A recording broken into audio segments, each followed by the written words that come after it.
E aí galera, tudo bem? No vídeo de hoje, dans la vidéo d'aujourd'hui, on va apprendre à dire comment on s'appelle. Vamos lá?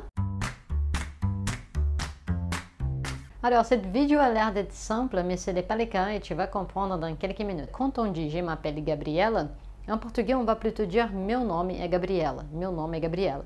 Et bon, la traduction littérale de « meu nome é Gabriela », c'est bien « mon prénom est Gabriela ». Mais dans un milieu français, ce n'est pas commun de dire « salut, mon prénom est Gabriela ». Vous êtes d'accord avec moi? Ce n'est pas commun de parler comme ça. On peut dire « salut, je m'appelle Gabriela ». Là, c'est normal. Qu'est-ce que c'est l'idée ici? De voir que souvent, la traduction littérale n'est pas forcément la bonne et qu'il faut apprendre des choses ensemble, un contexte, pour savoir quand utiliser quelle phrase. Est-ce que tu peux utiliser la traduction littérale de « je m'appelle Gabriela »,« eu me chamo Gabriela »? Sim, tu peux, c'est possible aussi. Il y a beaucoup de gens qui le font, mais beaucoup moins de gens qui disent « meu nome é Gabriela ». Então, comme de costume, comme d'habitude, c'est important d'apprendre ensemble et moi je vous dirais plutôt quand vous allez vous présenter en portugais, utilisez cette forme.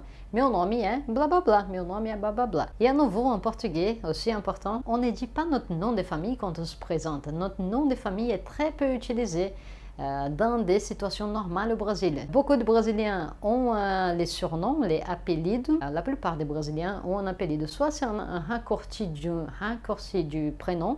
Donc moi c'est Gabriela, ça va être Gabi. Quelqu'un qui s'appelle Eduardo, ça va être Duda. Quelqu'un qui s'appelle Gustavo, ça va être Gugu ou Gu. Quelqu'un qui s'appelle Mariana, ça va être Ma ou Mari. Et aussi, du coup, très souvent, on se présente directement avec notre surnom, surtout si on est dans des situations plus familières. Je vais chez des amis et il y a des amis que je ne connais pas. Je ne me présente pas jamais en disant « meu nome é Gabriela ». Je me présente toujours « meu nome é Gabi ». Ou eu sou a Gabi, je suis Gabi, eu sou a Gabi. Donc les deux façons plus naturelles déjà de se présenter, c'est en utilisant meu nome é ou eu sou. Il y a la possibilité de dire eu me chamo Gabi, eu me chamo Gabriela, mais c'est beaucoup moins utilisé et souvent quand cette forme, quand cette structure est utilisée, du coup qu'est-ce qu'on fait?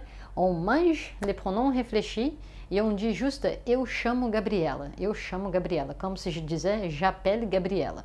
C'est vraiment ça la traduction littérale. Bien sûr, c'est une faute de grammaire, mais à l'oral, c'est souvent ce qu'on va entendre quand on utilise cette structure. Donc voilà, pour se présenter, tu dis tout simplement « meu nome é blablabla ». Tu peux dire aussi « eu sou blablabla ».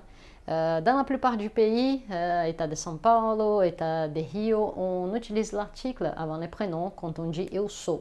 Donc, si je suis une femme, c'est dans mon cas, eu sou a Gabi, féminin, et si je suis un homme, eu sou o Gabu, par exemple, eu sou o Gabu, avec l'article masculin. Beleza? Então, é isso aí, galera. Por hoje é só. Comme d'habitude, ça avait l'air simple, c'est quelque chose de très simple, mais il faut apprendre les petites choses qui vont avec. Si você gostou desse vídeo, deixa um petit j'aime, pratique et écris dans les commentaires mon prénom é bababla, je m'appelle bababla, e assim você vai praticar um pouquinho todo dia. Falou, galera, até o próximo vídeo.